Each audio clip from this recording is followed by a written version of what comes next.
नमस्ते दोस्तों। कथा निधि चैनल पर आपका बहुत बहुत स्वागत है। हमारी आज की कहानी का नाम है आलता, जिसे लिखा है जानी मानी लेखिका लीला झा इन्होंने। तो चलिए कहानी शुरू करते हैं। आज दोपहर स्नेह पुराने जरूरी कागजातों को संभालने बैठी थी। उन्हीं कागजों के बीच उसे एक पुरानी एल्बम मिल गई। सब कुछ भूलकर वो उस एल्बम में तस्वीरें देखने लगी। कब दोपहर शाम में ढल गई उसे पता ही नहीं चला। दफ्तर से लौटकर अनुज उसे ढूंढते हुए स्टोर रूम में आया। तब उसे पता चला समय कितना बीत गया है। स्नेहा को पुरानी एल्बम लिए हुए देखकर अनुज बोला, फिर पुरानी यादों में उलझी हैं आप? आदत नहीं बदली आपकी? उसके यूं कहने पर स्नेह ने भी जवाब में कहा, जैसे तुमने नहीं छोड़ी मुझे आप कहने की आदत। स्नेह की इस बात सुनकर अनुज कुछ कहता उसके पहले पापा पापा की आवाज ने उसका ध्यान अपनी तरफ खींच लिया। दोनों की 5 साल की नन्ही सी बेटी अपने पिता को ढूंढते हुए वहां आ गई थी। उसके चेहरे को देखते ही अनुज समझ गया कि वो अपने भाई की शिकायत करने आई है। मेरी गुड़िया को उसके भाइयों ने फिर क्या कर दिया? काव्या बोली, पापा भैया बोलता है मुझे अस्पताल से ले आए थे। भैया के कहने से मैं आपकी और मम्मा की बेटी नहीं हूँ। अरुण अनुज ने स्नेह की तरफ देखकर कहा, आपसे बातें बाद में होंगी, पहले मेरी राजकुमारी की शिकायत तो दूर कर लूं। स्नेह हंसकर बोली, अब तुम्हारे पास समय कहाँ मेरे लिए? तुम्हारी राजकुमारी जो आ गई। हंसता हुआ अनुज काव्या को गोद में उठाए बच्चों के नोकझोंक को सुलझाने चल दिया। स्नेह और अनुज में बच्चे अनुज के ज्यादा करीब थे। अनुज के जाने के बाद स्नेह सारे कागजातों समेत वो एल्बम भी बक्से में बंद करके स्टोर रूम से बाहर निकल आई थी। घर के कामों के बीच मन रह रह कर पुरानी बातें याद कर रहा था। अनुज जो आज उसका हमसफर है, कभी देवर था उसका। उसके ससुर फौज में थे। मायके फौज वालों से भरा है स्नेह का। वो ग्रेजुएशन में थी तब बड़े मामा के बेटे की शादी में गई थी। भाई भी फौज में था और मामा भी। वही अनुज के पिता जो मामा के दोस्त थे, कर्नल झा, अपने बड़े बेटे अभिनव और पत्नी के साथ आए थे उस विवाह में शामिल होने। अभिनव भैया के दोस्त थे और प्राइवेट कंपनी में कार्य करते थे। वो घर में सबसे घुले मिले हुए थे। शादी के घर में भीड़ भाड़ में कर्नल साहब को स्नेह का स्वभाव बहुत पसंद आ गया था। उन्हें स्नेह अभिनव के जीवन साथी के रूप में पसंद आ गई। उन्होंने अपनी पत्नी से विचार पूछा। पत्नी को तो स्नेह पहले दिन से ही पसंद आ गई थी। वो शादी से फारिग होकर घर में बातें करना चाहती थी, पर पति के विचार जानकर उन्होंने अब देर करना उचित नहीं समझा और उसी रात बेटे से स्नेह के लिए पूछ लिया। अभिनव को भी स्नेह पसंद आ गई थी। दूसरे दिन कर्नल साहब ने अपने दोस्त से स्नेह के माता पिता से बात करने को कहा। परिवार के सभी सदस्य हर सदस्य को जानते थे, इसलिए वो सभी राजी थे इस विवाह के लिए। तुरंत ही स्नेह और अभिनव की सगाई भी कर दी गई। शादी 6 महीने बाद की रखी गई क्योंकि अभिनव को छुट्टियां नहीं थी। वो 6 महीने दोनों में पत्रों का आदान प्रदान होता रहा। दोनों एक दूसरे को समझने लगे थे अच्छी तरह। शादी के समय लगा ही नहीं अनजाने लोगों के बीच में जा रही हो। सबके बारे में कितना कुछ अभिनव ने चिट्ठी के माध्यम से बतला दिया था। ससुराल जैसा तो कुछ लगा ही नहीं उसे वहां। बिल्कुल बेटी की तरह ही अपनाया था सासू माँ और ससुर ने। 15 दिन उनके पास रहकर वो भी अभिनव के साथ चली गई थी। जहां उसकी पोस्टिंग थी वहां वो 15 दिन अभिनव के साथ मिलकर अनुज ने कितनी मस्ती की थी उसके साथ। दोनों भाइयों में अंतर भी तो केवल 2 ही साल का था। दोनों भाई कम दोस्त ज्यादा थे। शादी के 1 साल कैसा बीत गया पता ही नहीं चला। कुछ दिनों से अभिनव थकान महसूस कर रहे थे। थोड़े दिनों तक तो बातों को हल्के में लिया उन्होंने, पर लगातार ऐसा होने से डॉक्टर को दिखाना ठीक समझा गया। डॉक्टर भी शुरू में साधारण सी बात मानकर इलाज करते रहे, पर जब इलाज से जैसी उम्मीद थी वैसा नतीजा नहीं निकला तो उन्होंने आगे जांचें करना उचित समझा। गहन जांच के बाद पूरे घर पर मानो पहाड़ ही टूट गया।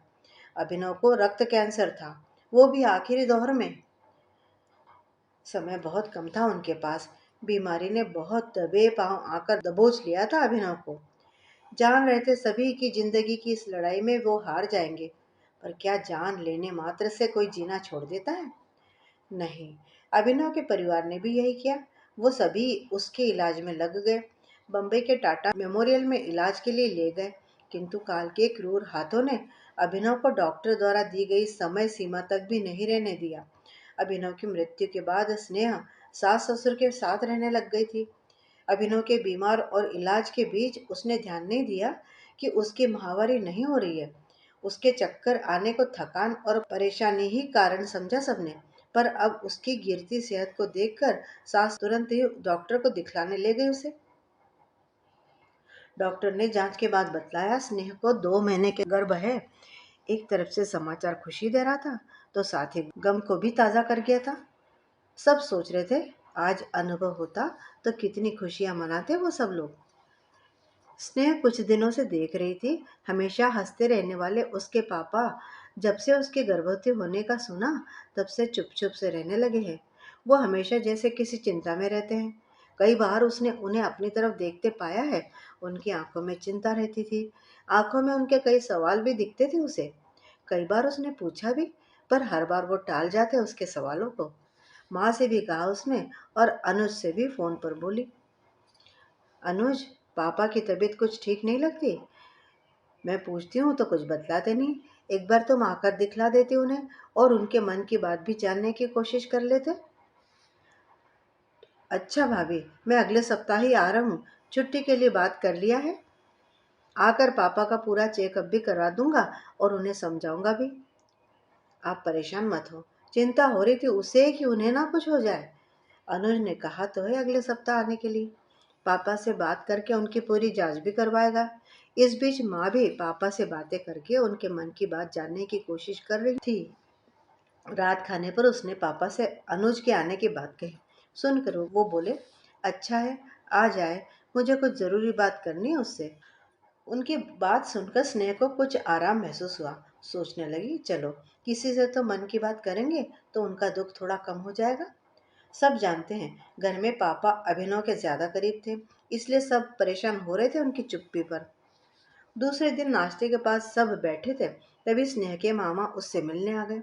उन्हें देखकर कर्नल बोले, अच्छा हो गया तुम आ गए दोस्त, मैं तुम्हें फोन करके बुलाने की ही सोच रहा था। स्नेह के मामा अपने दोस्त के बोलने से समझ गए थे कि वो उनसे कुछ गंभीर बात करना चाहते हैं। शाम होते ही वो कर्नल झा को टहलने के बहाने पार्क में ले गए। वहां उन्होंने उनसे पूछा, अब बतलाओ कर्नल, क्या बात है। मैं स्नेह की दूसरी शादी करवाना चाहता हूँ दोस्त। स्नेह के मामा के कुछ कहने से पहले उन्होंने कहा, पहले मेरी बात पूरी सुन लो, फिर बोलना। स्नेह मेरे लिए बहू कम, बेटी ज्यादा है। अभी बच्ची ही तो है, उसकी सारी उम्र पड़ी है उसके सामने। मैं उसे इस तरह से जिंदगी काटते नहीं देख सकता। मेरी बेटी होती तब भी मैं यही करता। स्नेह से पूछा है? स्नेह के मामा ने कहा, वो बच्ची है, अभी भावनाओं में उलझी हुई है, नहीं समझती। पर हम तुम तो जिंदगी देखे हैं और समझते हैं। स्नेह के मामा समझ गए थे कि मित्र ने सब सोच लिया है। पूछा, लड़का कौन है? अनुज। कर्नल के मुंह से ये सुनकर थोड़ी देर मामा चुप रहे। फिर कर्नल ही बोले, अगले सप्ताह वो आ ही रहा है, तब मैं पहले उससे, उसके बाद ही स्नेहा से बात करूंगा। तुम स्नेह के माता पिता से बात करके उन्हें भी समझा लो। स्नेह के मामा अपने मित्र के इस सोच से सहमत थे। उन्होंने वादा किया, अपनी बहन और बहनोई को तो वे राजी कर लेंगे इस पुनर्विवाह के लिए। अब कर्नल झा को अनुज के आने का इंतजार था। अनुज के आते ही उन्होंने उसके कहने से अपना पूरा चेकअप करवा लिया। फिर उससे बोले कि तुमसे मुझे बहुत ज़रूरी बात करनी है। रात के खाने के बाद स्नेह और सासू माँ किचन समेट रही थी, तभी अनुज के साथ कर्नल जी बाहर टहलने के लिए निकल गए। उन्होंने अनुज से सीधे ही उसकी और स्नेह की शादी की बात की। सुनकर अनुज थोड़ा परेशान हो उठा। अब तक जिसे भाभी कहा, सम्मान दिया, उसी से शादी? बड़े भाई की यादों के साथ क्या ये धोखा नहीं होगा? कर्नल साहब बेटे की उलझन को समझ रहे थे। उन्होंने बोला, नहीं बेटा, ये धोखा थोड़े ना होगा। तुम उसकी यादों को संभाल ही रहे होगे। वो खुश होगा तुम्हारे इस निर्णय से। वो नहीं चाहेगा कि उसके आने वाली संतान पिता के प्यार से वंचित रहे या घर से बाहर कहीं जन्म ले। दूसरी जगह शादी करो तो शायद वो स्नेह और उसके बच्चे को वो प्यार न दे सके जो हमारे घर में हम देंगे। फिर स्नेह तो अभी बच्ची है, कैसे अकेले जिंदगी काटेगी? अगर तुम्हें स्नेह पसंद नहीं तो मैं स्नेह के लिए कोई और लड़का देखूंगा। अनुज सारी बातें सुनने के बाद अपने पिता से एक दिन सोचने के लिए मोहलत मांगने लगा। कर्नल जी बोले, बिल्कुल ठीक है, सोचने के लिए समय तो बहुत जरूरी है। काफी सोचने के बाद अनुज ने स्नेह की रजामंदी होने पर विवाह के लिए हाँ कर दिया। दूसरे दिन कर्नल झा ने अपने मित्र को फोन करके स्नेह के माता पिता की मर्जी जाननी पाई। मित्र ने उनके पूर्ण सहमत होने की बात की और अगले सप्ताह उनके साथ आने का आश्वासन भी दिया। अब कर्नल झा ने स्नेह से बात करने के लिए स्नेह को अपने पास बुलाया। उनके साथ उनकी पत्नी भी बैठी थी। दोनों की बातें सुनकर स्नेह ने बिल्कुल साफ इनकार कर दिया इस विवाह के लिए। वो अनुज से भी नाराज हो गई। सबसे बातें बंद करके वो अपने कमरे में बंद रहने लगी। एक सप्ताह सभी ने तनाव में बिताया। सब परेशान थे कि इस तनाव का असर स्नेह और उसके होने वाले बच्चे पर न हो। अगले सप्ताह स्नेह के मामा और माता पिता के आते ही स्नेह जो भरी हुई थी बातों से बिलक उठी। वो उनके साथ जाने की जिद करने लगी। बहुत मुश्किल से उसे उसकी माँ ने समझा बुझा कर शांत किया और झा साहब के परिवार से स्नेह को अपने साथ कुछ समय के लिए ले जाने की इजाजत मांगी। उन्होंने पूरे परिवार को समझाया कि वहां से हटकर नए परिवेश में स्नेह को समझाना आसान रहेगा। फिर माँ बाप से बात खुलकर कर पाएगी स्नेह भी, तो माँ उसे समझाने में भी समर्थ रहेगी। उनकी बातों को सुनकर सब स्नेह को उन सबके साथ भेजने के लिए राजी हो गए। थोड़े दिन मायके में बीतने पर माँ ने स्नेह को समझाना शुरू किया। जो स्नेह पहले बात सुनने तक को तैयार नहीं थी, अब माँ की बातें सुनकर सोचने पर मजबूर हो रही थी। धीरे धीरे स्नेह को बात समझ में आ भी रही थी कि सब उसकी भलाई के लिए ही ये निर्णय ले रहे हैं। कुछ दिनों के बाद उसने भी अपनी सहमति दे दी इस शादी के लिए। उसके हाँ करते ही दोनों परिवारों ने आनन फानन में बहुत ही सादगी से उसकी और अनुज की शादी भी करवा दी। शादी की शुरुआत में कितनी असहज थी वो अनुज के साथ। अनुज ने तब बहुत सहनशीलता दिखाई थी। कितने संयम के साथ इस रिश्ते में उसे धीरे धीरे सहज होने का समय दिया था उसने। शादी के 10 साल होने जा रहे हैं। दोनों के 2 बच्चे हैं, कविश और काव्या। अनुज ने कभी कविश और काव्या में अंतर नहीं किया। बहुत सहज ही कविश को अपना बना लिया अनुज ने। बर्थ सर्टिफिकेट पर भी अपना नाम ही लिखवाया था, पापा के नाम की जगह। माँ पापा भी धीरे धीरे बच्चों का साथ पाकर फिर से पहले की तरह जिंदगी जीने लगे हैं। अभिनव अभी भी उन सबकी जिंदगी का हिस्सा है, यादों में। लेकिन स्नेह के आलता लगे पांव उन्हें बड़े अच्छे लगते हैं और वो धीरे धीरे अभिनव को भूलने का प्रयास भी कर रहे हैं। तो मित्रों, उम्मीद करती हूँ कि आपको लीला झा द्वारा लिखी हुई कहानी आलता बड़ी पसंद आई होगी। कमेंट करके बताइएगा ज़रूर। मिलती हूँ जल्दी ही एक और बढ़िया सी कहानी के साथ। तब तक विदा। आपका दिन शुभ हो।